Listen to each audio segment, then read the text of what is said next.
woke up on this morning with the joy of the Lord. Amen. And I pray as you listen that this meets you at a point of your need. Amen. I was reading here this week in the Word of God, and I want to tell somebody that now is not the time to quit. Now is not the time to give up. I know the circumstances that you see tell you otherwise. The circumstances that you are experiencing now in your life, they dictate to you that you have an option to give up. You know, they dictate to you or give you a possible out to stop where you are. But I want to tell you that now is not the time to stop. No, now is not the time to quit. Stop contemplating on whether or not you're going to give up your business. Stop contemplating on whether or not you're going to leave your church. Stop contemplating on whether or not you're just going to stop serving the Lord altogether because this pressure is too much. And I want to tell you a reason why. The Word of God says in Galatians 6 and 9, and let us not be weary in well-doing, for in due season we shall reap if we faint not. That scripture says that if you keep holding on, there is a due season that's coming. If you keep pressing on, there is a due season that is coming. Sometimes we quit before the reward. Sometimes we stop before God can bring to us what he's trying to get to us. And we miss out on the doors and the opportunities that he has planned to open because we decided to stop in the middle or right before the end of a thing. We decided to quit. It's very interesting how we as people of God can go through so much hell for 15 years of our lives, and in the 16th year, when God has decided to bless, we opt out the whole thing.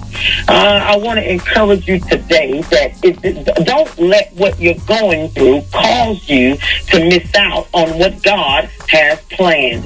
God has a plan for your life, and he has some rewards and some things that he has set in place that if you just hold on just a little while longer and not faint and not give up and not quit, God has a reward. Listen, I know some of y'all are listening to me and saying, I done heard this all before. I've heard this, I heard this 6 months ago, and the hell is still going on. I heard this 5 years ago, and the hell is still going on. God has something in store for his people that believe. There is a reward that is waiting on those who have the strength and the determination and the endurance and the perseverance and the long suffering to stay in the game long enough to see what God has for them. Galatians 5, I believe, and 6. Galatians 5 and 6 kind of said a couple of things to me as well, and I want to read that to you. I believe it's Galatians 5 and 7. It says, "You did run well. Who did hinder you that you should not obey the truth?" You ran well, but something hindered you. You allowed something to stop you. You allowed something to be an obstacle or a stumbling block to you. Let today be a day that you are determined to get past this place in your life.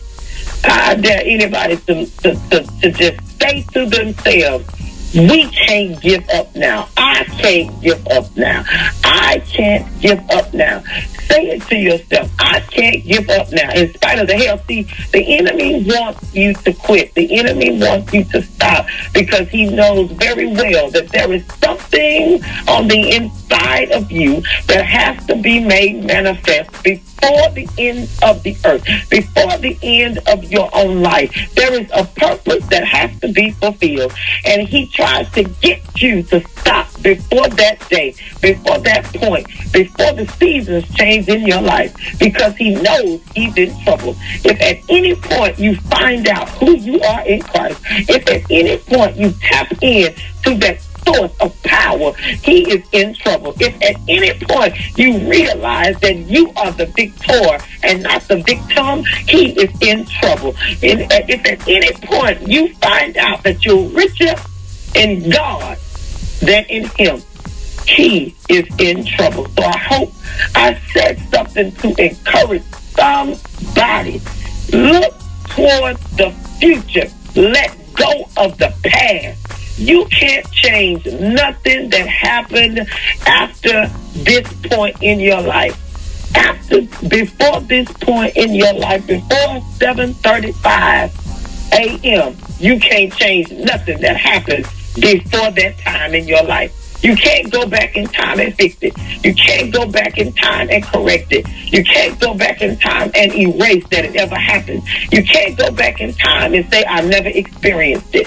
You can't go back in time and say that that never affected me. But what you can do is start at this particular point to say, I'm pressing on. I'm pressing forward. I'm moving on in God, because I've got to see what the end is going to be. I hope I encourage somebody.